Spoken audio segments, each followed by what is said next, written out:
देखेंगे ना भाई साहब। Okay, there are three solids made up of aluminium, steel and wood of the same shape and same volume, which of them would have the highest inertia? सबसे ज्यादा inertia किसका होगा? एक एक सॉलिड बना हुआ है एल्यूमिनियम से, ठीक है, एक सॉलिड बना हुआ है एल्यूमिनियम से, एक बना हुआ है स्टील से, और एक बना हुआ है would say, of the same shape. Let's say ये आपका सेम शेप और साइज है, ठीक है, और ये आपका भाई साहब वुड, एक एल्यूमिनियम है, एक स्टील है, और एक हो गया आपका would, same shape and size. किसका सबसे ज्यादा इनर्शिया होगा? एनसीईआरटी एग्जाम्पलर का सवाल है, ठीक है। किसका सबसे ज्यादा इनर्शिया होगा? इनर्शिया किसका सबसे ज्यादा होता है? जिसका मास सबसे ज्यादा हो।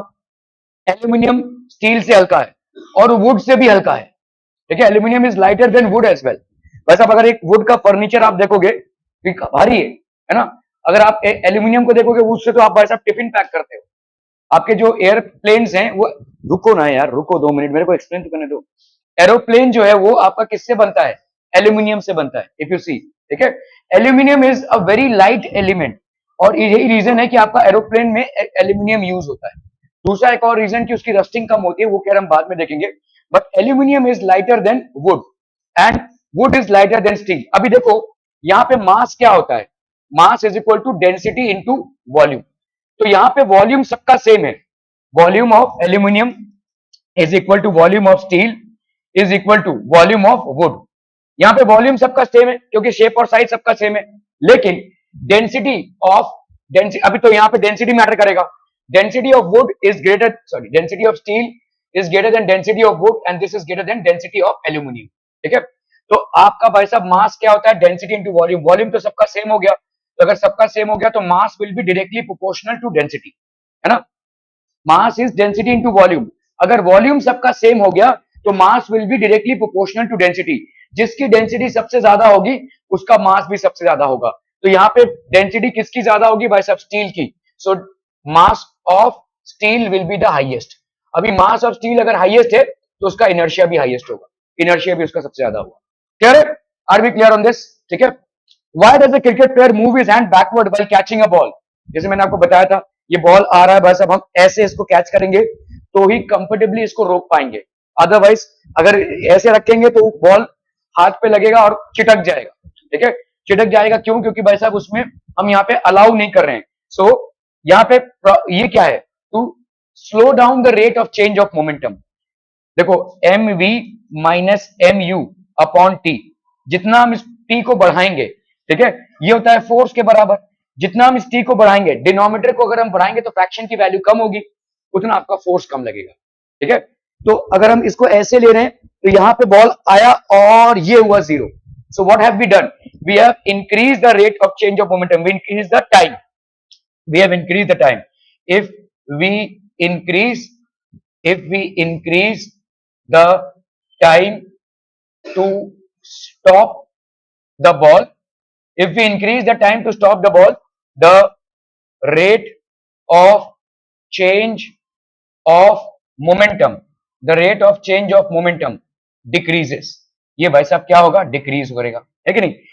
अगर हमने टाइम ज्यादा लगाया तो फ्रैक्शन में टी की वैल्यू बढ़ेगी, अगर टी की वैल्यू बढ़ेगी तो फ्रैक्शन की वैल्यू कम होगी। जैसे समझो एक फ्रैक्शन है 1/4 और एक फ्रैक्शन है 1/3, इनमें से ज्यादा वैल्यू वाला फ्रैक्शन कौन सा है?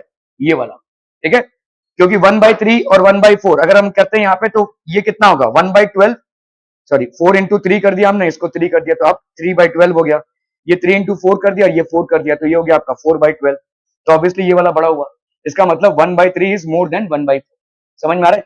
तो फ्रैक्शन में अगर आपने न्यूमरेटर को सेम रखा है, अगर आप डिनोमिनेटर को बढ़ाते जाओगे तो फ्रैक्शन की वैल्यू कम होती जाएगी।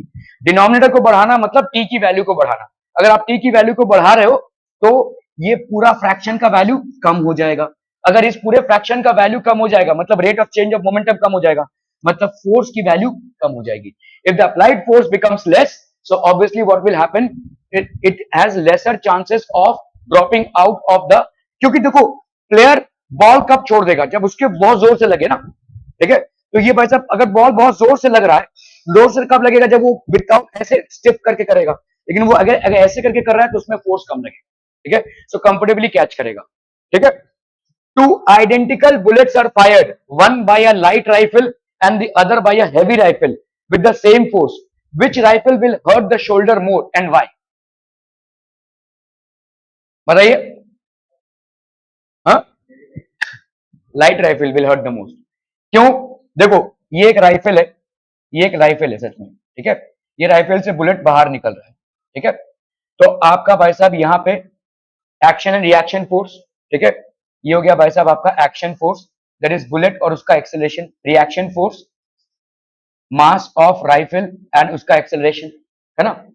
एक्शन एंड रिएक्शन, जैसे समझ लो ये बुलेट है और इसका एक्सेलरेशन, ये हो गया ए, ठीक है। Action and reaction force are equal and opposite, तो हम यहां पे बोल सकते हैं बुलेट का मास इनटू बुलेट का acceleration is equal to rifle का मास इनटू राइफल का एक्सेलरेशन, ऐसा बोल सकते हैं, ठीक है। ओके, चलिए भाई साहब, तो आपका ये हो गया राइफल का acceleration will be equal to mass of bullet into acceleration of bullet upon mass of rifle, ठीक है। अब देखो ध्यान से, मास ऑफ बुलेट तो कांस्टेंट है, उसको आपने चेंज नहीं किया है। यहां पे आप राइफल की बात कर रहे हो, एक आपने लाइट राइफल लिया है और आपने एक हेवी राइफल लिया है, ठीक है। Two identical bullets, to identical bullets मतलब बुलेट का मास तो सेम, दोनों में बुलेट का मास सेम, ठीक है। Are fired by light rifle and other by heavy rifle with the same force. Same force मतलब ये वाला जो m इंटू ए है ये सेम होगा, समझ में आ रहा है। तो इसका मतलब न्यूमरेटर आपका सेम हो गया, ठीक है। तो इसका मतलब ये कांस्टेंट हो गया। तो अगर कांस्टेंट है तो मैं इसकी वैल्यू को अगर बढ़ाऊंगा, if I increase this value, जैसे अभी अभी आपने देखा, अगर न्यूमरेटर को आप कांस्टेंट कर देते हो, डिनोमिनेटर की वैल्यू को अगर आप बढ़ाते हो, तो फ्रैक्शन की वैल्यू ड्रॉप होगी, ठीक है। तो अगर हैवी राइफल है तो लेट्स से हैवी राइफल का ये एम आर डैश है, ठीक है। ये तो भाई साहब कांस्टेंट है, m a into a b, mass of bullet into acceleration of bullet. ये है भाई साहब let's say acceleration of heavy rifle a dash, ठीक है। बताओ मेरे को इन दोनों फ्रैक्शंस में कौन बड़ा होगा? इन दोनों फ्रैक्शंस में डिनोमिनेटर, ये तो दोनों का सेम है क्योंकि मास ऑफ बुलेट और एक्सीलरेशन ऑफ बुलेट सेम है। न्यूमरेटर पार्ट दोनों फ्रैक्शन का सेम। डिनोमिनेटर पार्ट में आते हैं, ये हो गया मास ऑफ लाइटर राइफल, ये हो गया mass of heavier rifle. Mass of heavier rifle ज्यादा, तो डिनोमिनेटर किसका ज्यादा हुआ? इसका। अगर डिनोमिनेटर इसका ज्यादा हुआ तो ये फ्रैक्शन लेसर हो जाएगा, ठीक है। अगर ये फ्रैक्शन लेसर होगा तो ये एक्सीलरेशन लेसर हो जाएगा, ठीक है। So acceleration of the heavier rifle will be lesser. समझ में आ रहा है? ये एक्सीलरेशन अगर हेवियर राइफल का अगर लेसर हुआ तो भाई साहब वो ज्यादा फोर्स नहीं लगाएगा। क्या ये समझ में आ रहा है? वो कम झटके से पीछे आएगा। Which will hurt the shoulder, जो जितने झटके से पीछे आ रहा है वो शोल्डर को उतना ही हर्ट करेगा, ठीक है। सो कौन ज्यादा झटके से पीछे आ रहा है? ये वाला, ठीक है। So the lighter rifle will hurt more क्योंकि ज्यादा झटके से पीछे आ रहा है। समझ में आ रहा है? लाइटर राइफल का बैकवर्ड एक्सीलरेशन ज्यादा होगा, लाइटर राइफल का रिकॉइल वेलोसिटी ज्यादा होगा। क्या ये समझ में आ रहा है? क्योंकि उसमें झटका ज्यादा लगेगा, ठीक है। Okay, deduce Newton's first law from second law. ये तो भाई साहब, when a small boy is trying to push a heavy stone, mention various forces acting on the stone. एक heavy stone है और भाई साहब ये बच्चा इसको पुश करने की कोशिश कर रहा है, ठीक है। So if he is trying to push, तो obviously there is a force of the boy and there is a frictional force acting against it. So on the stone there is a force by the boy and there is a frictional force which is acting against. Describe in brief an activity to illustrate the property of inertia of rest. कोई भी एक activity, तो एक activity क्या है भाई साहब? आप एक कार्डबोर्ड ले लीजिए, उसके ऊपर एक कॉइन ले लीजिए, उसको धीरे धीरे टैप कीजिए तो कार्डबोर्ड खिसक जाएगा, कॉइन नीचे गिर जाएगा। Why?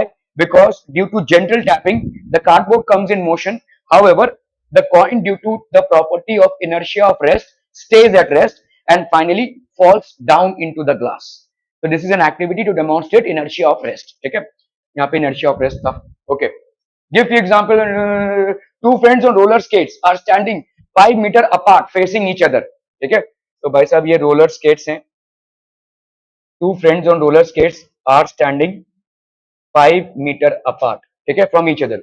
One of them throws a ball of 2 kg towards the other. तो ये 2 kg का बॉल है, ठीक है, ये ए है, ये बी पे थ्रो कर रहा है, ठीक है। Of 2 kg towards the other, who catches it, ये कैच कर रहा है। How will this activity affect the position of the two? ये कैसे अफेक्ट करेगा? एनसीईआरटी एग्जाम्पलर का क्वेश्चन है। इसने एक बॉल फेंका किसकी तरफ? बी की तरफ। हाँ, ए ने बी की तरफ बॉल फेंका, 2 kg का बॉल है, ठीक है, 5 मीटर अपार्ट है। बताओ क्या होगा? ए पे पहले बताओ, क्या कोई चेंज होगा क्या? क्यों जाएगा?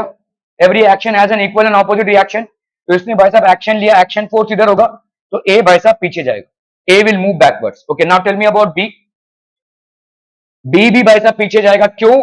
क्योंकि भाई साहब बी पे इधर आया, तो अभी देखो बिफोर कोलिजन बी रेस्ट पे था, अभी ये वेलोसिटी इधर आया तो ये भाई साहब पीछे जाएगा, है ना। So distance between A and B would increase, it will become more than 5 metres now.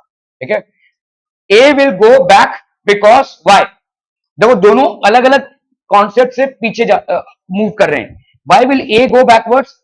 Due to Newton third law of motion, every action has an equal and opposite reaction. तो ए ने एक action force generate किया by throwing the ball, so obviously when A generates so he will go back, तो reactionary force A पे लगेगा which will make it go back. तो यहां पे क्या हो रहा है? न्यूटन का थर्ड लॉ आ रहा है भाई साहब। और यहां पे क्या हो रहा है बोलो? यहां पे principle of conservation of momentum, total momentum before collision will be equal to total momentum after collision. पहले मोमेंटम किस डायरेक्शन में? इस डायरेक्शन में, ये तो रेस्ट पे था, तो after momentum after collision also the momentum will be in this direction. ठीक है, यहां पे आपका क्या लग रहा है? Principle of conservation of momentum, principle of conservation of momentum. So अगर आप देखोगे भाई साहब, आपको ऐसे आंसर देना है, A will go back due to Newton's third law of motion, which is every action has an equal and opposite reaction, and B will go back by principle of conservation of momentum. So obviously both are moving away from each other. Now the distance between them is going to be more than 5 meters. क्या ये समझ में आ रहा है? बताइए क्या confusion? Principle of conservation of momentum is not Newton's law properly, लेकिन Newton का जो सेकंड लॉ है F is equal to m a, ये इससे कनेक्टेड है। ठीक है, principle of conservation of momentum is just a principle by which we say that the total momentum before any collision will be equal to total momentum after collision. ठीक है, that is all about it. Why does an athlete put some sands or cushion on the ground while high jumping? Why does an athlete put some sands or cushion on the ground while high jumping? भाई साहब ये एक athlete है, ठीक है, अब ये high jump यहां से ले रहा है, ये गिरा यहाँ पे सैंड होगा या तो गद्दा होगा, क्यों? हाई जंप कर रहा है वो, so why will he put this? Easy है भाई साहब, बहुत इजी। जिस प्रिंसिपल से किसी फील्डर ने बॉल को कैच किया, तो फील्डर ने जब बॉल को कैच किया, he moves his hands in the direction of the ball, so what will happen? This will slow down the change in momentum. If it is slowing down the change of momentum, it will basically slow down the force. ठीक है, तो यहां पे भी वही हो रहा है, जब आप मुलायम सैंड पे या मुलायम गद्दे पे लैंड कर रहे हैं, you are taking more time to land, है ना, दपक से ऐसे नीचे जाएंगे आप, तो आप अगर ठोस जमीन पे लैंड कर रहे हैं तो ये लैंड कर रहे हैं, तो ये फोर्स आपका ज्यादा लगेगा। लेकिन अगर आप मुलायम जमीन पे लैंड कर रहे हैं तो आप नीचे तक जा रहे हैं, है ना, कोई सैंड हुआ या कोई गद्दा हुआ तो आप नीचे तक जा रहे हैं, so it is taking more time. वही सेम चीज है, m v minus m u by t, what are you doing? You are increasing this time. If you are increasing this time, the force will basically decrease. If you increase the denominator part in a fraction, the value of the fraction decreases. Hence, the reactionary force will be lesser. क्या ये समझ में आ रहा है? ठीक है, so sand या गद्दे से क्या होगा? आपका rate of change of momentum जो है तो कम हो जाएगा, which will be basically why? Because you are increasing the time. ठीक है, तो एकदम झटके से वो उसकी वेलोसिटी जीरो नहीं होगी, ये थोड़ा सा अंदर जाकर उसका वेलोसिटी जीरो होगा। ठीक है, जैसे आप ये बॉल को कैच कर रहे हैं तो एक झटके से वेलोसिटी जीरो नहीं होगी, थोड़ा सा पीछे जाकर उसका वेलोसिटी जीरो होगा। ठीक है, क्लियर है? Okay, describe balance forces with the help of to examples. दो एग्जांपल से बैलेंस फोर्सेस, जैसे आप बैठे हुए हैं या खड़े हुए हैं, ठीक है, यू आर स्टैंडिंग, तो this is also a balance force, क्योंकि आपका वेट नीचे की तरफ है और आपका रिएक्शनरी फोर्स ऊपर की तरफ है, आप नीचे धंस नहीं जा रहे हैं। ठीक है, so this is an example of balance force. If you are sitting on a chair or on a bench, that is also an example of balance forces acting on you. Why do driver and the person seated in the front seat need a seat belt? Why? तो seat belt की जरूरत कहां पड़ती है भाई साहब? ये seat belt की जरूरत क्यों पड़ेगी? क्योंकि आपने अगर बहुत जोर से ब्रेक मारा तो व्हाट विल हैपन? तो ब्रेक मारा तो your lower part of your body has come to rest, because the vehicle has come to rest. ये व्हीकल भाई साहब रेस्ट पे आ गया है, लेकिन upper part of your body still in motion, the lower part of your body which is in direct contact with the seat, ठीक है, this has come to rest, but the upper part is in motion because of inertia of motion. So inertia of motion क्या बोलता है? A body in motion continues to be in its state of motion until unless an external force is applied to change its state. तो ये तो motion में है भाई साहब, तो ये क्या करेगा? ये आगे की तरफ ऐसे जाएगा, ये डैशबोर्ड से जाकर मुंडी टकराएगी, ठीक है। तो इसीलिए आपका सीट बेल्ट है, सीट बेल्ट क्या करेगा, आपको आगे जाने से रोकेगा। लेकिन सीट बेल्ट ज्यादा टाइट भी नहीं होना चाहिए। अगर आप देखोगे सीट बेल्ट में थोड़ी सी फ्लेक्सिबिलिटी होती है, थोड़ी सी, ज्यादा नहीं, थोड़ा सा उसके उसके अंदर स्ट्रेचिंग होता है, ठीक है। क्योंकि अगर बहुत टाइट हो गया और बहुत जोर से जर का तो आपका रिब केज टूट सकता है, क्योंकि अगेन वहां पे न्यूटन का थर्ड लॉ आएगा, every action has an equal and opposite reaction. आपकी बॉडी की टेंडेंसी की तरह जैसे जोर से ब्रेक लगा आगे जाने की, तो ये सीट बेल्ट पे एक फोर्स एक्सर्ट करेगा आगे जाने का, और सीट बेल्ट भी एक इक्वल फोर्स डालेगा इस पे, नहीं जाने देंगे, ठीक है। तो कभी कभी अगर इंपैक्ट बहुत ज्यादा है तो आपका रिब केज टूट सकता है, इसीलिए थोड़ी सी फ्लेक्सिबिलिटी है। फ्लेक्सिबिलिटी क्यों है, क्योंकि अगेन वही वाला प्रिंसिपल है कि आप ये ऐसे बॉल को ऐसे ला रहे हैं, जीरो वेलोसिटी इसको कर रहे हैं थोड़े धीरे से, आप ज्यादा टाइम ले रहे हैं मोमेंटम को चेंज करने में। जितना ज्यादा टाइम लेंगे आप मोमेंटम को चेंज करने में, उतना ज्यादा अप्लाइड फोर्स कम हो जाएगा, ठीक है। तो वो जो फोर्स आपका सीट बेल्ट आपके ऊपर एक्सर्ट कर रहा है वो थोड़ा कम हो जाएगा, थोड़ा सा आगे जाकर आप रुकेंगे। एकदम डायरेक्टली यहां पे रुकने की कोशिश होगी अगर, तो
डन, ओके।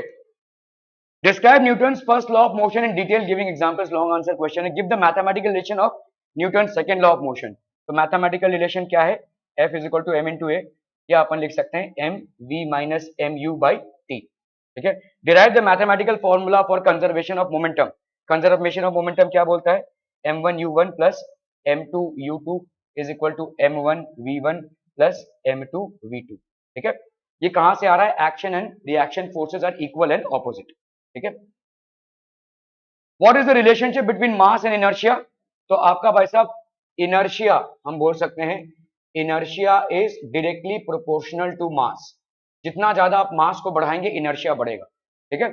जितना ज्यादा आप मास को कम करेंगे इनर्शिया कम करेंगे, ठीक है।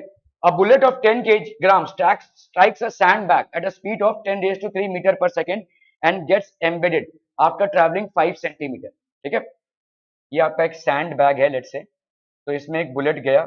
आपने देखा रहेगा मिलिट्री वाले या आर्मी वाले वो सैंड बैग्स रखते हैं अगर शूटिंग चल रही है तो, ठीक है। तो ऐसे सैंड बैग्स रखते हैं, उसके ऊपर से गोलियां चलाते हैं। तो ये सैंड बैग्स क्यों होते हैं? क्योंकि इसमें बुलेट जाएगा तो थोड़ी देर आगे जाकर रुक जाएगा, ठीक है।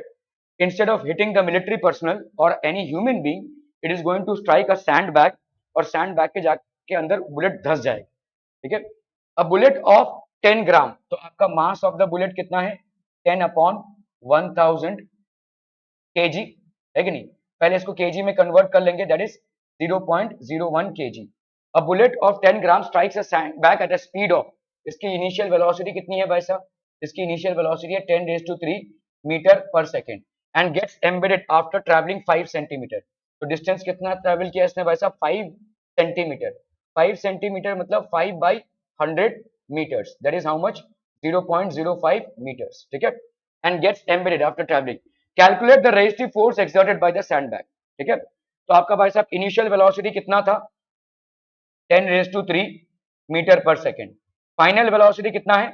0, है ना, ठीक है। तो अगर हम यहाँ पे करते हैं v square is equal to u square plus 2as, v square is equal to u square, तो ये हो गया 0 is equal to u square that is 10⁻³ इसका स्क्वायर प्लस 2a, 2a की वैल्यू कितनी है भाई साहब, a की वैल्यू नहीं मालूम, s की वैल्यू कितनी है भाई साहब यहाँ पे 0.05, ठीक है, तो ये हो गया आपका 10⁻³ दैट इज हाउ मच 10⁻6, ठीक है, 0 हो गया ये हो गया प्लस 2a, a की वैल्यू नहीं मालूम तो 2 5 जा 10, तो ये हो गया 0.1a, है ना, 5 इंटू 2 हो गया 10, 0.1a, क्लियर है, तो आपका 10⁻6 हो गया ये, और ये हो गया 0.1a, इसको इधर लिया हमने, तो a की वैल्यू क्या हो जाएगी -10⁻6 अपॉन 0.1, तो ये हो गया आपका कितना -10⁻7 अपॉन 1 लिख सकते हैं, तो a की वैल्यू क्या हो जाएगी -10⁻7 मीटर पर सेकेंड स्क्वायर, ठीक है, तो the resistive force exerted by the sand कितना हो जाएगा, F will be equal to m into a, तो m की वैल्यू भाई साहब यहाँ पे कितनी है, m की वैल्यू है 0.01 इंटू a आपने निकाला कितना है, माइनस लिख दो यहाँ पे, ये माइनस आ गया 10⁻7, तो यहाँ पे 2 कम हो जाएगा, तो दैट विल बी 10�5 न्यूटन, ये है भाई साहब रेजिस्टिव फोर्स, ठीक है, exerted by the sand, minus sign indicates that the resistive force exerted by the sand is in opposite direction, ये ऑपोजिट डायरेक्शन में है, ठीक है, so the resistive force exerted by the sand is how much 10�5 newton, क्या हो रहा है भाई साहब 10�5 newton in opposite direction, in opposite direction, ठीक है, a force of 5 Newton produces an acceleration of 8 meter per second square, a force of 5 Newton, तो यहाँ पे फोर्स कितने का है बच्चा बाड़ी, फोर्स है आपके 5 न्यूटन का, produces an acceleration of 8 meter per second square on a mass m and an acceleration of 24, तो वही सेम फोर्स देखो, same force that is 5 Newton, force change नहीं हुआ है, एंड एन एक्सेलरेशन ऑफ क्या 24 मीटर पर second square, ठीक है, और अ मास m2, यहाँ पे ये m1 है एक्चुअली m1, तो ये आपका m1 मास और यहाँ पे आपका m2 mass, what acceleration would it produce if both the masses are tied together, तो आपका मास अगर यहाँ पे m1 प्लस m2 हो गया, तो सेम फोर्स में यहाँ पे कितना एक्सेलरेशन प्रोड्यूस होगा, ये आपसे पूछा है, ठीक है, तो पहले हम m1 और m2 को फाइंड कर लेते हैं, तो f की वैल्यू क्या होती है m इंटू a, तो f हो गया यहाँ पे 5, m की जगह पे हमने m1 लिखा और एक्सेलरेशन कितना है 8, तो m1 की वैल्यू कितनी हो गई बच्चा बाड़ी 5/8, ठीक है, 5/8 मीन्स यहाँ पे 8, चलिए 5/8 ही रखते हैं, ठीक है, ओके, m2 की वैल्यू कितनी हो जाएगी सेम, ठीक है, F is equal to ma, तो 5 न्यूटन का फोर्स इंटू m2, है ना, यहाँ पे हो गया आपका m2 इंटू a कितना है 24, तो m2 की वैल्यू कितनी हो गई 5/24, ठीक है, ओके, अभी आपका सिचुएशन क्या है, total mass is m1 plus m2 that is how much 5/8 plus 5/24, so that gives you how much, ये हो गया 24, 8 3 24, 5 3 15 plus 5, so that gives you 20/24, ये कर लो भाई साहब 5 2 10 4 5 20 4 6 24, तो 5/6 kg हो गया टोटल मास, फोर्स कितना है भाई साहब आपका, फोर्स वही है 5 न्यूटन, तो अभी आपसे पूछा है एक्सेलरेशन कितना होगा, तो force is equal to m into a, तो acceleration will be equal to force upon mass, now what is your force बच्चा पार्टी 5, मास कितना है भाई साहब आपका 5/6, तो दिस विल बी 5 इंटू 6/5, ये कैंसिल, तो ये हो गया आपका कितना 6 मीटर पर सेकेंड स्क्वायर, तो the same force is going to provide an acceleration of 6 metre पर second square if the two masses are tied to each other, NCERT exemplar का क्वेश्चन है, ठीक है, okay, the velocity time graph of a ball moving on the surface of a floor is shown in the figure, तो figure in दी है, a bullet of mass 4 kg when fired with a velocity, यहाँ पे भाई साहब bullet का मास कितना है 4 grams, that is how much 4/1000 kg, ऐसा लिख सकते हैं, इसको अपन ऐसे भी लिख सकते हैं, ऐसा लिखना चालू कर दीजिए अभी, है कि नहीं, 4 इंटू 10⁻³ लिख सकते हैं, ठीक है, वेलोसिटी इसकी कितनी है भाई साहब, वेलोसिटी है 50 मीटर पर second, enters the wall up to a depth of 10 centimeter, तो ये बुलेट आया भाई साहब और एक वॉल के अंदर गया, कितने डिस्टेंस तक गया 10 सेंटीमीटर, तो जब इसने बॉल को स्ट्राइक किया था तब इसकी वेलोसिटी कितनी थी 50 मीटर पर सेकेंड, 10 सेंटीमीटर बाद इसकी वेलोसिटी कितनी हो जाएगी, ऑब्वियसली जीरो, रुक गया ये। तो अभी इस s को अपन क्या लिख सकते हैं, ये जो s है ये 10 सेंटीमीटर है, 10 सेंटीमीटर मतलब 10 अपॉन 100 मीटर्स, मतलब यहाँ पे क्या हो जाएगा 10⁻⁻1 मीटर लिख सकते हैं, बोलो ठीक है। Okay, how much will be the average resistance offered by the wall. Resistance मतलब यहाँ पे आपको फोर्स पूछा है, कितना फोर्स वॉल अप्लाई कर रहा है इस बुलेट पे, ठीक है। तो पहले हम एक्सेलरेशन निकालेंगे, कैसे निकालेंगे, v square is equal to u square plus 2as होता है। v की वैल्यू हमको मालूम है 0 है, u की वैल्यू हमको मालूम है कितनी है भाई साहब 50 है, a की वैल्यू नहीं मालूम है ना, s की वैल्यू हमको मालूम है। तो let's put up the values here, v square हो गया 0 का स्क्वायर, u स्क्वायर हो गया भाई साहब क्या 50 का स्क्वायर प्लस 2, 2 इंटू एक्सेलरेशन हो गया ये, इंटू s, s की वैल्यू भाई साहब कितनी है 10⁻⁻1। क्या ये समझ में आ रहा है भाई साहब, ठीक है, ठीक है क्लियर है। तो आपका यहाँ पे हो गया भाई साहब कितना, ये माइनस, इसको इधर लाएंगे तो कितना हो जाएगा -2500 है कि नहीं, 50 का स्क्वायर हो गया 2500, प्लस में था इधर आएगा तो माइनस हो जाएगा भाई साहब, जीरो है ये, ठीक है। और इधर कितना हो जाएगा 2a/10, क्या ये समझ में आ रहा है, 2a/10 हो गया, 2a/10 मतलब 1/5, तो a की वैल्यू कितनी हो गई, इससे मल्टीप्लाई कर दो 12500, ठीक है। तो a की वैल्यू हो गई इतनी, a की वैल्यू हो गई भाई साहब कितनी 12500 मीटर पर second square. Negative sign indicates that this a is actually acceleration produced in the opposite direction by the wall. So what is the resistive force, तो resistive force क्या हो जाएगा, therefore resistive force exerted by the wall, resistive force exerted by the wall, ये कितना हो जाएगा बच्चा party, this will be equal to m into a, m की वैल्यू कितनी है 4 इंटू 10⁻³ इंटू a की वैल्यू कितनी है भाई साहब 125, ठीक है, इंटू 100 लिख सकते हैं, इंटू 100, तो यहाँ पे देखो 4 इंटू 25 ये हो गया आपका 1000, है ना, 1000 इंटू 10⁻³ ये 4 इंटू 125 करोगे तो 1000 आ जाएगा, इंटू 10⁻³ तो ये हो गया 1, है ना, 10⁻³ इंटू 10⁻³ ये क्या हो जाएगा 10⁻³ है अपॉन 10, तो ये हो जाएगा 1, ठीक है, ये हो गया 1। अभी बाकी क्या बचा यहाँ पे 100, so this will be 100 newton का रेजिस्टिव फोर्स। तो the resistive force exerted by the wall is that of 100 newton, minus 100 newton आएगा। How do you explain this minus sign, this resistive force is in the opposite direction, ठीक है, this resistive force is acting in the opposite direction, ठीक है clear है। What is the acceleration produced by a force of 12 Newton exerted on an object of mass 3 kg, ठीक है। तो force again is equal to mass into acceleration, तो यहाँ पे 12 is equal to mass that is 3 into acceleration, तो therefore acceleration की value क्या हो जाएगी 12/3 that is 4 meter per second square, so the acceleration produced would be 4 meter per second square. Are we clear on this? Okay, चलिए इसको करना है भाई साहब फटाफट।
वैसा a cracker of mass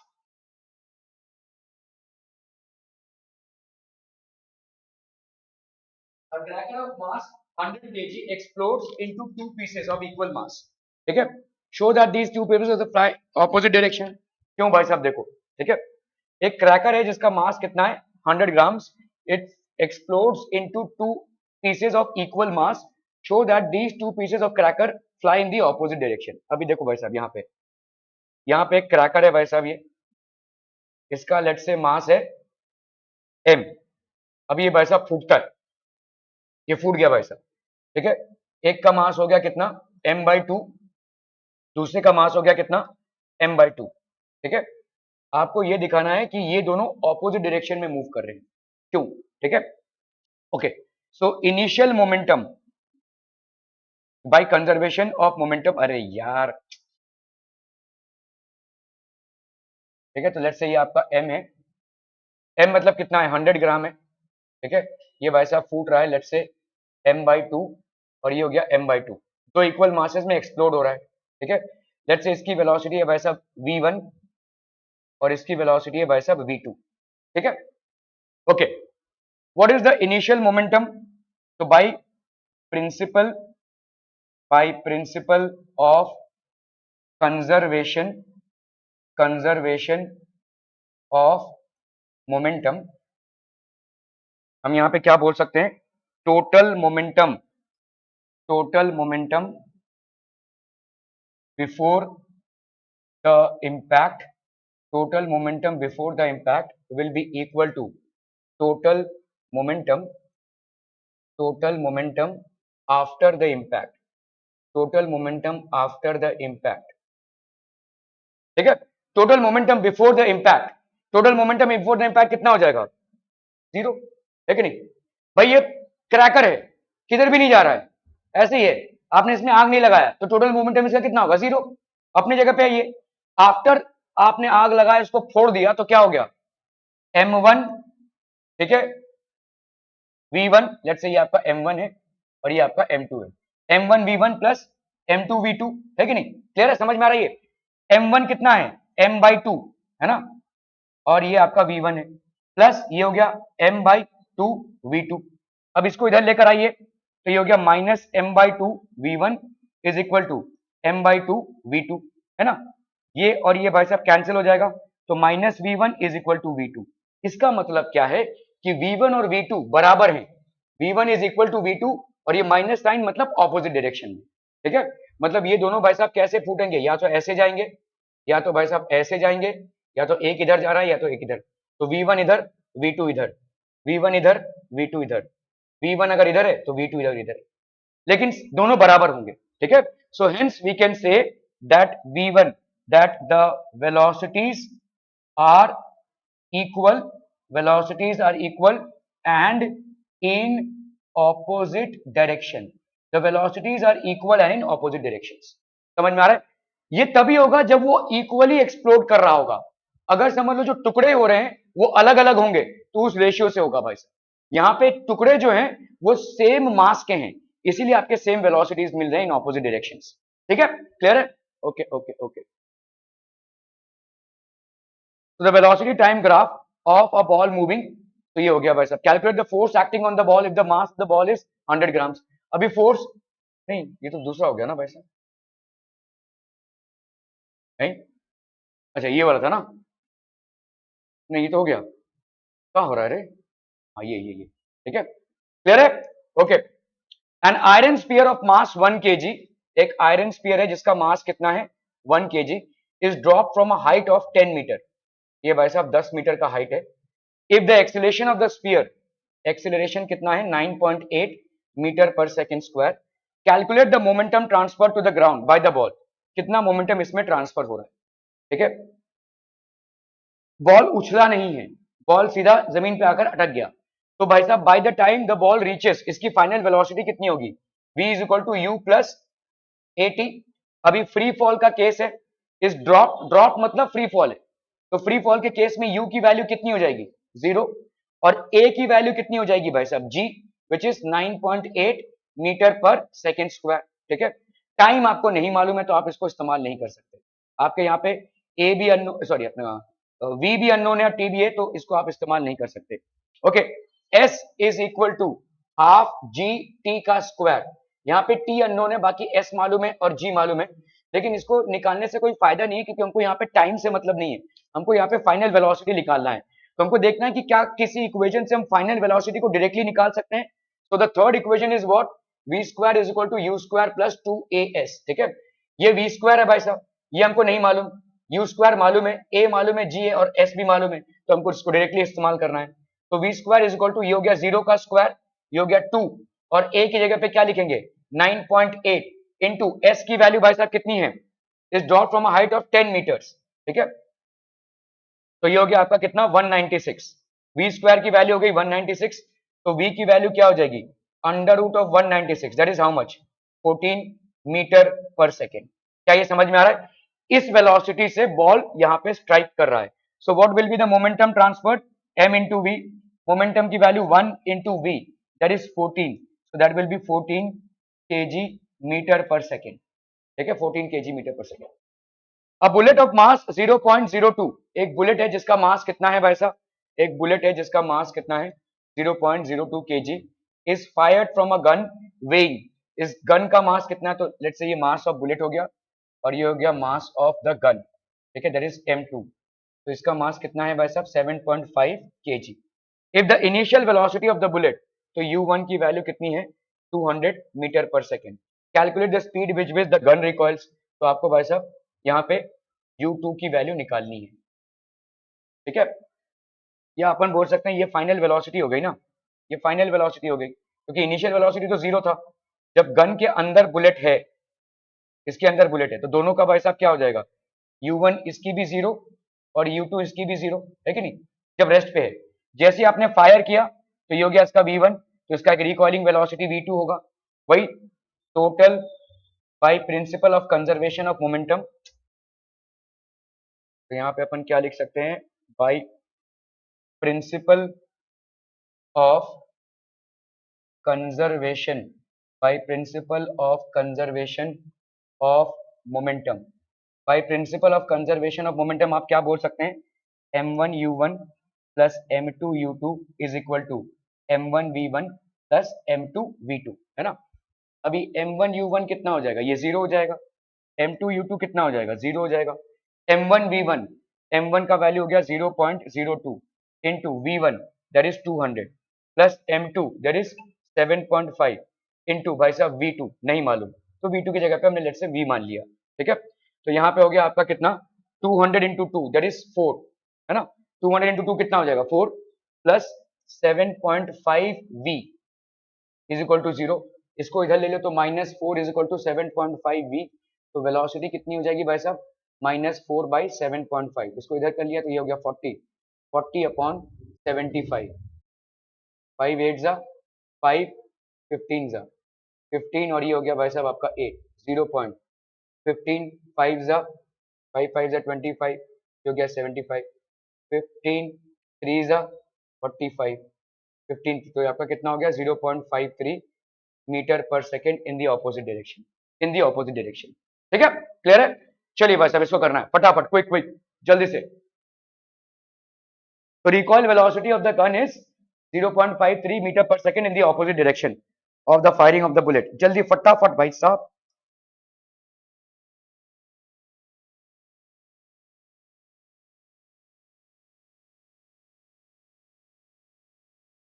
तीनों हो गया क्या? ओ ओ, चलिए भाई साहब बढ़िया बढ़िया, चलिए इसको कीजिए भाई साहब।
डन डन डन, जल्दी जल्दी जल्दी, फटाफट फटाफट।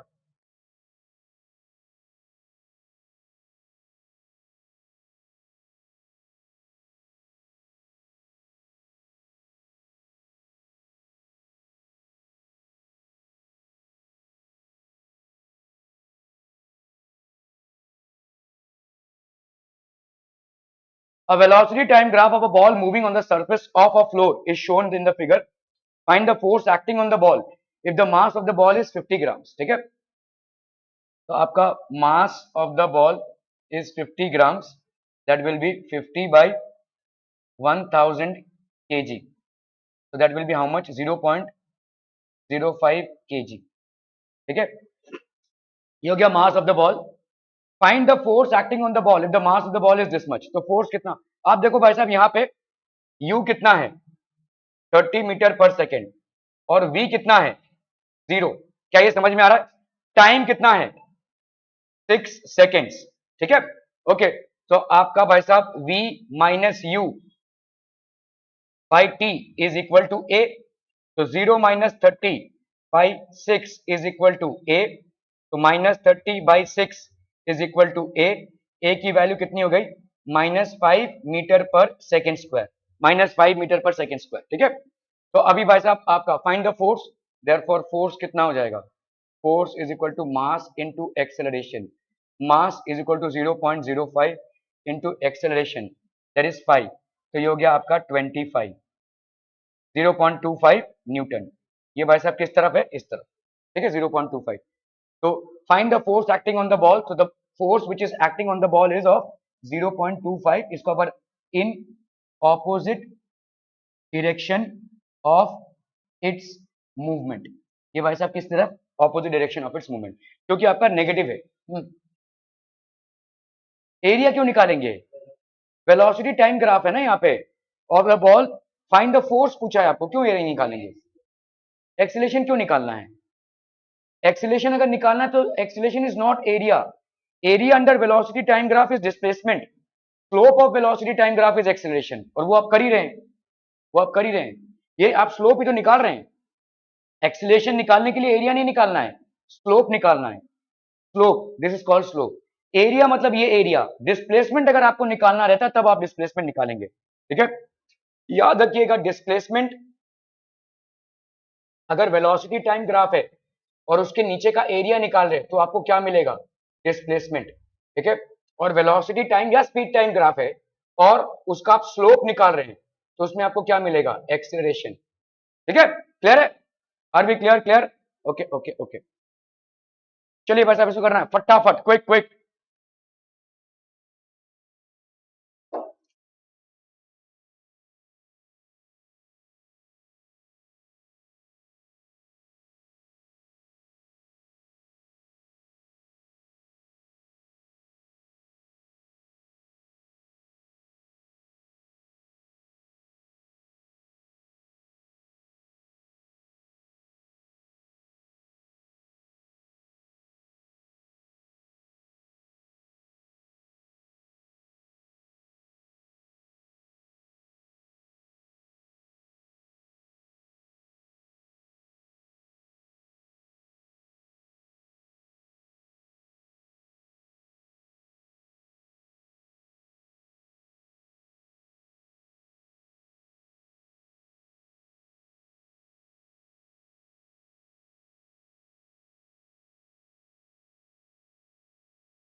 A man throws a ball of mass 0.4 kg vertically upwards.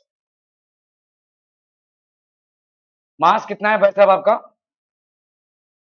0.4 kg vertically upwards with a velocity of 10 meter पर सेकेंड. ठीक है, यहां पे इनिशियल वेलोसिटी कितनी है 10 मीटर पर सेकेंड.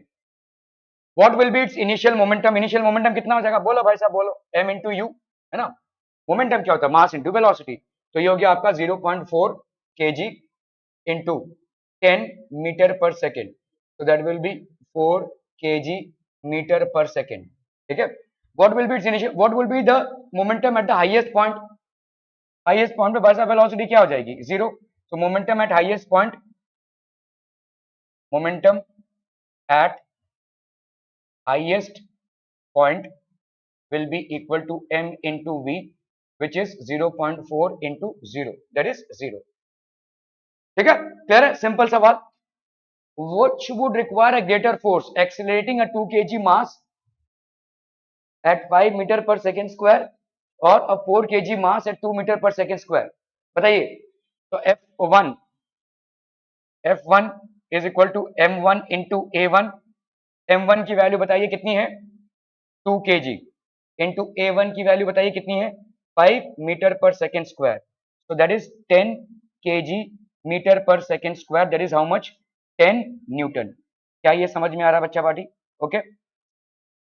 अब आते हैं अब अपन F2 पे. F2 is equal to m2 into a2. ठीक है. m2 की वैल्यू कितनी है 4 kg इंटू 2 मीटर पर second square. So that will be how much 8 kg metre पर सेकेंड स्क्वायर. तो ये कितना हो जाएगा बच्चा पार्टी 8 न्यूटन. कौन सा बड़ा होगा भाई साहब ऑब्वियसली द फर्स्ट वन. ठीक है. Which would require a greater force. This would require a greater force. F1 is greater than F2. ठीक है, क्लियर है.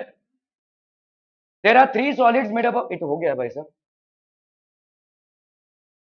ये भी हो गया बट नहीं हुआ. Okay. 2 balls of the same size but of different materials. अभी देखो एक ट्रेन है. ठीक है, और यहाँ पे 2 बॉल्स रखे हुए हैं. ठीक है, let's say 1 ball is here and 1 ball is here. दोनों जमीन पे रखे हुए हैं. ठीक है.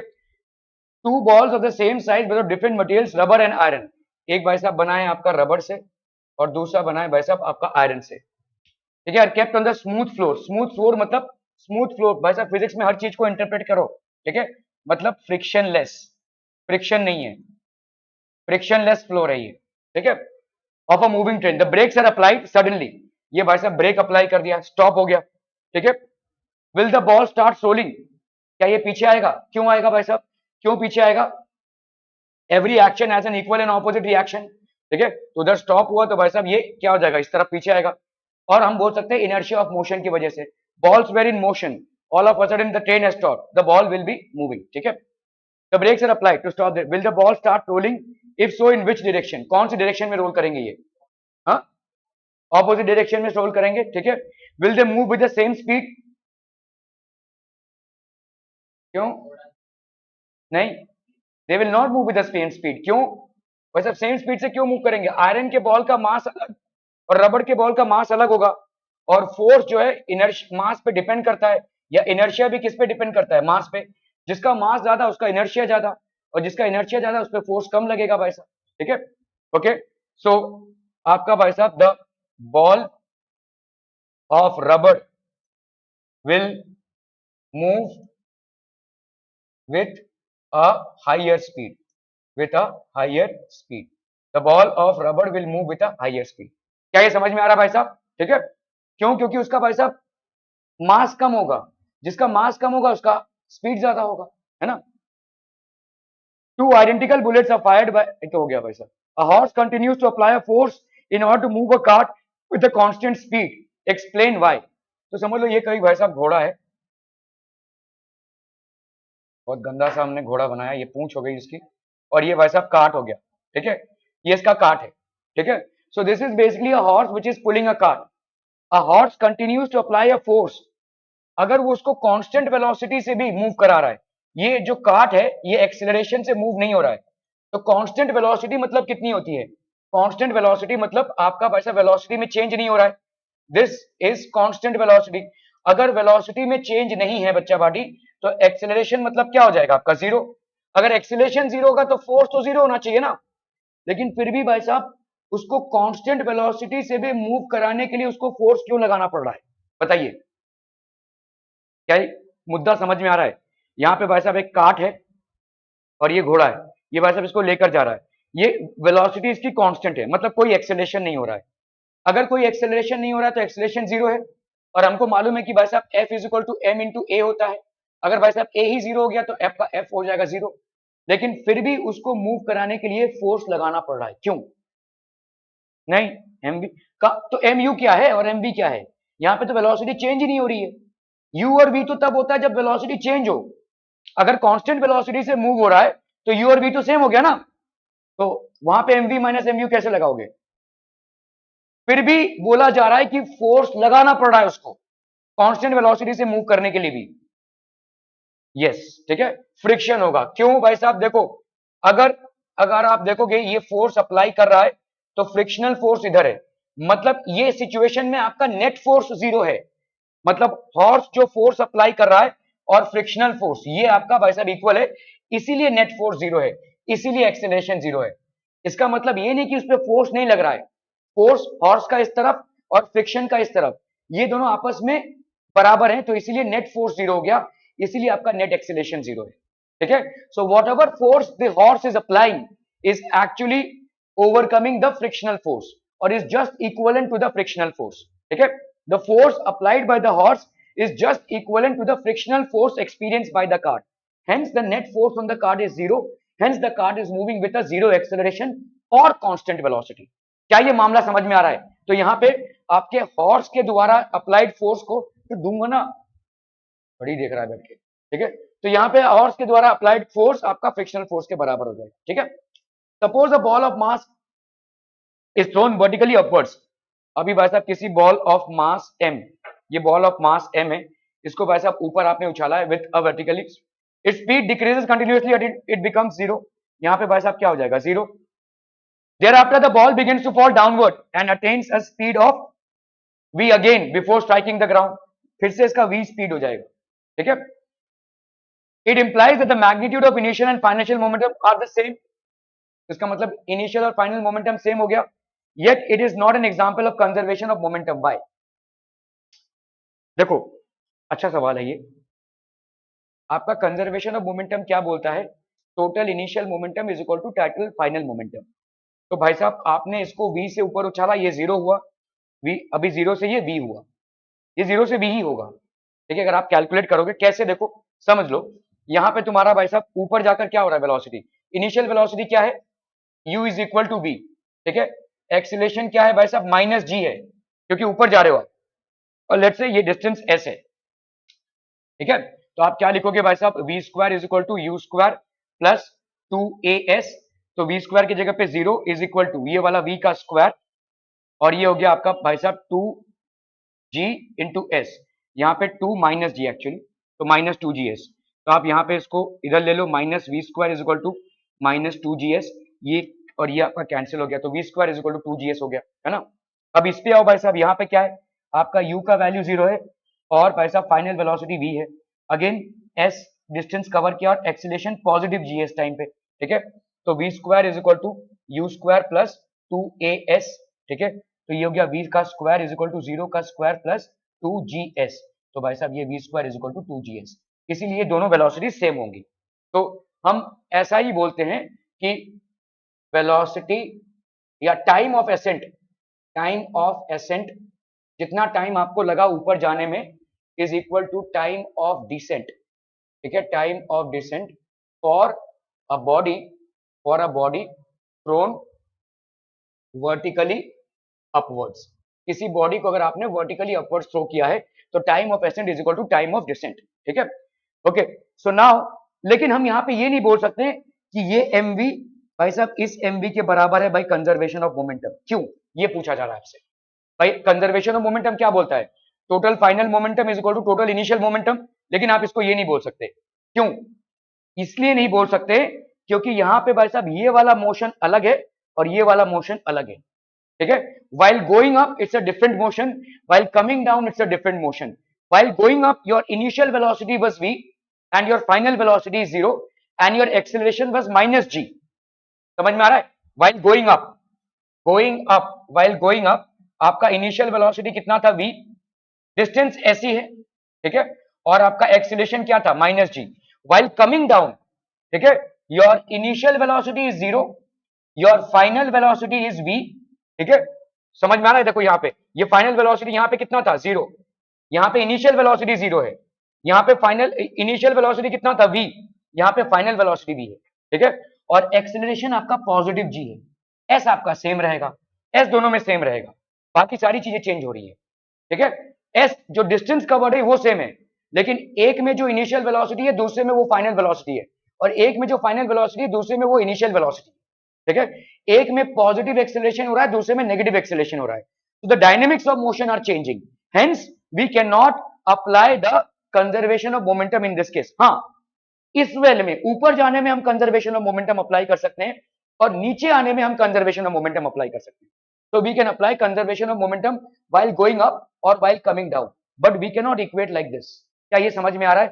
So the justification here is that both the motions while going vertically up or falling down are different with different dynamics. Only S is the same. Otherwise, in both cases, the initial velocities are different. In both cases, the final velocities are different, and in both the cases, acceleration is also different. One is negative acceleration, one is encountering positive acceleration. One has a zero initial velocity, one has a v initial velocity, one has a zero final velocity, the other one has a final velocity of v. समझ में आ रहा है ये? सो हम इसको conservation of momentum ऐसे apply नहीं कर सकते. हाँ, इस मोशन को और इस मोशन को अलग कर लिया तो कंजर्वेशन ऑफ मोमेंटम अप्लाई कर सकते हैं. ठीक है, क्लियर है? Okay okay okay.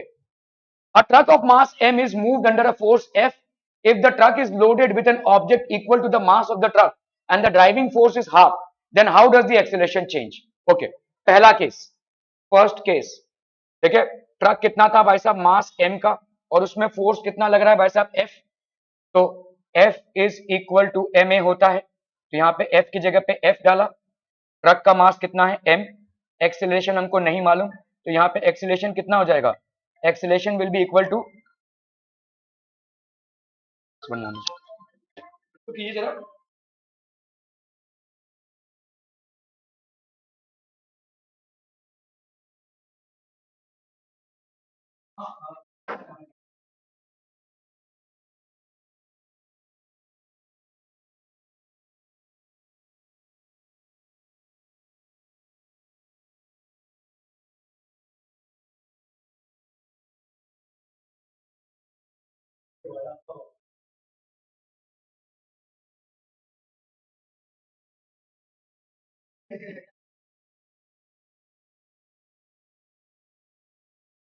मालिक ने पकड़े थे.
क्या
आपका भाई साहब यहाँ पे एक्सेलरेशन कितना हो जाएगा? What will be the acceleration? ये हो गया भाई साहब आपका टोटल फोर्स एफ हो गया अपॉन भाई साहब हो गया M. This will be the acceleration. ठीक है, ओके. टू फ्रेंड्स, कौन सा था भाई साहब? ये वाला ना. हाँ. If the truck is loaded with an object equal to the mass of the truck. अभी भाई साहब टोटल मास कितना हो जाएगा? Second case. तो ये हो गया फर्स्ट केस. सेकंड केस में टोटल मास, एक तो ट्रक का मास m और उसमें आपने लोडिंग की है m की, तो टोटल मास कितना हो जाएगा? 2m with an object equal to the mass and the driving force is half. अभी f कितना हो गया? f/2 हो गया है ना. ठीक है, तो एक्सेलरेशन कितना हो जाएगा ये आपको निकालना है. तो again f is equal to ma होता है. f की जगह पे आप क्या लिखेंगे? f/2. m की जगह पे आप क्या लिखेंगे भाई साहब? 2m. और ये हो गया नया एक्सेलरेशन a डैश. ठीक है, ओके. तो acceleration a dash will be equal to f upon 2 2 जा 4m. है कि नहीं भाई साहब?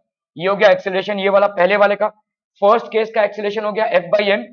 सेकंड केस का एक्सेलरेशन हो गया f/4m. ठीक है, then how does the acceleration change? तो एक्सेलरेशन में चेंज कितना आया? अभी भाई साहब इसको डिवाइड कर लो.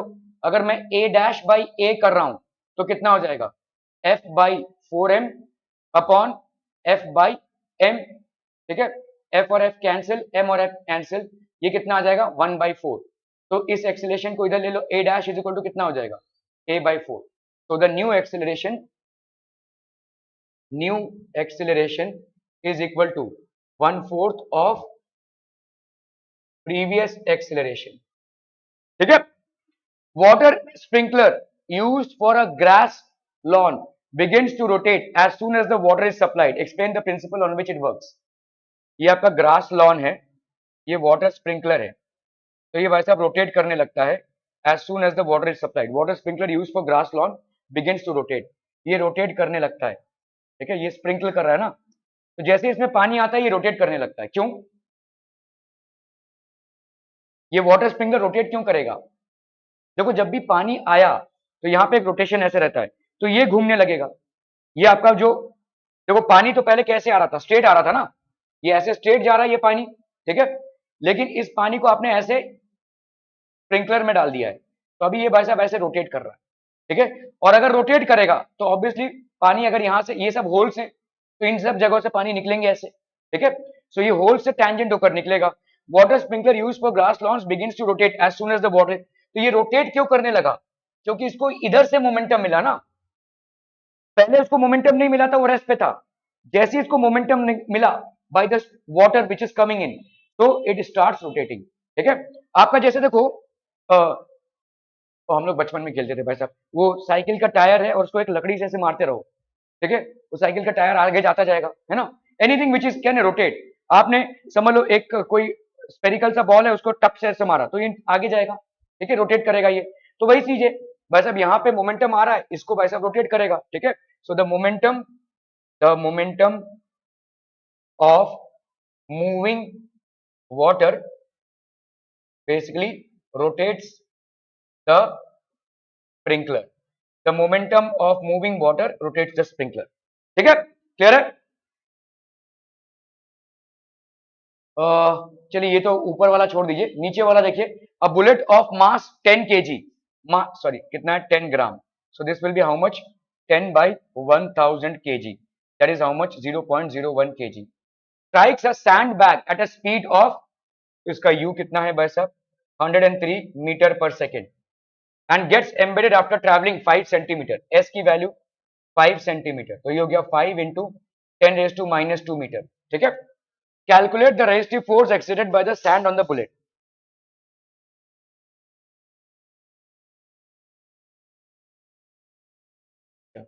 ओके, तो मास की वैल्यू कितनी हो गई यहाँ पे? 0.01. यू की वैल्यू कितनी है? 103 मीटर पर सेकेंड. और एस कितना है आपका? 5 इंटू 10 रेज टू माइनस 2. ठीक है. द रेजिस्टिव फोर्स, तो आप देख लो भाई साहब, आपका फाइनल वेलोसिटी क्या है? 0, क्योंकि बुलेट रुक चुका है. ठीक है. एक्सेलरेशन निकालना है. v minus u by t is equal to acceleration, that is 0 minus u कितना है आपका? 103 मीटर पर second upon time taken here is how much? नहीं, टाइम नहीं मालूम ना, तो ये नहीं इस्तेमाल कर सकते अपने को. V square is equal to u square plus 2as, ये इस्तेमाल करना पड़ेगा. 0 इज इक्वल टू 103 का स्क्वायर प्लस 2 इंटू ए इंटू एस. एस की वैल्यू भाई साहब कितनी है यहाँ पे? 5 इंटू 10 रेज टू माइनस 2. ठीक है. तो ये हो गया आपका कितना भाई साहब? 103 का स्क्वायर प्लस 2 5 जा 10, 10a into 10 raise to minus 2. तो ये हो गया आपका 10 raise to minus 1a plus 103 का स्क्वायर इज इक्वल टू 0. तो ये हो गया माइनस 103 का square is equal to 10 raise to minus 1 into a. तो a upon 10 is equal to 103 का स्क्वायर. ठीक है. सो a की वैल्यू क्या हो जाएगी भाई साहब? 103 का स्क्वायर भाई साहब कितना हो जाएगा? 103 103 3 3 जा 9, 0 3 जा 0, 3 1 जा 3, फिर आपका 0 चला गया, फिर एक और आएगा भाई साहब, तो ये हो जाएगा 3 1 जा 3 0 और ये 1, तो 10609 मीटर पर सेकेंड. तो ये हो गया आपका 10609 मीटर पर सेकेंड. ठीक है. तो रेजिस्टिव फोर्स कितना हो जाएगा? Force is equal to mass into acceleration. Mass की वैल्यू भाई साहब यहाँ पे कितनी है? 10 ग्राम है, दैट इज 10 रेज टू या 0.01 इंटू 10609 मीटर पर सेकेंड. 0.1 है ना? ठीक है. 0.1 होगा ये. 0.1 10 ग्राम मतलब, सॉरी 1000 है, 1000 है, तो ये और ये कैंसिल हो गया, ये 0.01 0.01. तो आपका हो गया यहाँ पे कितना? 106.09 newton. This will be the resistive force acting. ठीक है. Time taken by the bullet to come to rest. अभी भाई साहब टाइम टेकन कैलकुलेट करना है. आप लोग एक भी सवाल नहीं कर रहे, सिर्फ बैठे हुए हैं. ठीक है. खुद से एक बार ट्राई तो कर ले भाई साहब, क्या हो रहा है क्या नहीं हो रहा है. A into t, v is equal to, हमने हमने ये कैलकुलेट कर लिया. ये वी का वैल्यू कितना है? 0. यू की वैल्यू कितनी है? 103. 103 प्लस ए की वैल्यू हमने इसके पहले कैलकुलेट की है, तो अभी हमको टी कैलकुलेट करना पड़ेगा. चलिए इसको कीजिए भाई साहब. सेकंड वाला, a force of 5 newton produces an acceleration of 8 metre पर सेकंड स्क्वायर. जल्दी जल्दी जल्दी फटाफट. सवाल करने की बिल्कुल भी आदत नहीं है आप लोगों को. ये जो वर्कशीट दे रहा हूं बस उसी में हो रहा है कुछ, बाकी तो हो ही नहीं रहा है.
A force of 5 newton produces an acceleration, तो आपका वैसा फोर्स है कितने का, 5 newton produces an acceleration of 8 metre पर second square on a mass m and an acceleration of 24 metre per, ये तो हो गया ना भाई साहब, ये तो हो गया भाई साहब। चलिए, explain why some of the leaves may get detached from a tree if you vigorously shake its branch। यही सेम रीजन है कि फ्रूट्स भी गिरते हैं। समझ लो कोई फ्रूट है यहाँ पे, भाई साहब इसका एक मास है नीचे, जब आप इसको जोर से हिला रहे हैं इस ट्री को, समझ लो ये हल्का फुल्का सा ट्री है, जब आप इसको जोर से हिलाएंगे तो ये क्या होगा, tree is moving but this will stay at rest due to inertia of rest. तो क्या हो गया भाई साहब, ट्री इधर चला गया, ये इधर रह गया, तो ये टूट जाएगा, इसकी टहनी टूट जाएगी। लीव्स भी ऐसे ही होंगे, जो लीव्स बहुत वीक हो चुके हैं, ठीक है, due to inertia of rest, the inertia of rest, ये लीव्स अपनी जगह पे ही रह जाएंगे। आपका जो है ट्री मूव कर रहा है due to your shaking, but the leave will stay at rest due to inertia of rest, because of which it will detach from the tree and fall। ठीक है, why do you fall in the forward direction when a moving bus breaks to a stop and fall backwards when it accelerates from rest। तो आपका भाई साहब ये moving बस है, ये भाई साहब you fall in the forward direction, so you are standing here, तो जैसे ये stop होगा, the lower part of your body has come to rest while the upper part is still in motion, so you tend to fall। ठीक है, why do forward direction में आप follow हो रहे हैं, ठीक है, you tend to fall in the forward direction. Okay, और ये जब आप ब्रेक लगा रहे हैं, फटाक से ब्रेक लगा रहे हैं, और जब आप सडनली स्टार्ट कर रहे हैं, तो ये रेस्ट पे था, ये रेस्ट पे था, और आपने सडनली स्टार्ट कर दिया इसको, तो जैसे ही आपने स्टार्ट किया, the lower part of your body being in contact with the moving बस comes into motion, however the upper part stays at rest due to inertia of rest, because of which you tend to fall backwards। so when you are standing in a moving bus, if all of a sudden the brakes are applied, the lower part of your body being in direct contact with the bus comes into a zero, rest पे आ जाएगा, while the upper part is still in motion, ठीक है, because of which you tend to fall forward and here you will tend to fall backward। क्या ये समझ में आ रहा है बस्ता बाड़ी? Okay, that would be it from my end for today। Thank you so much for your valuable time।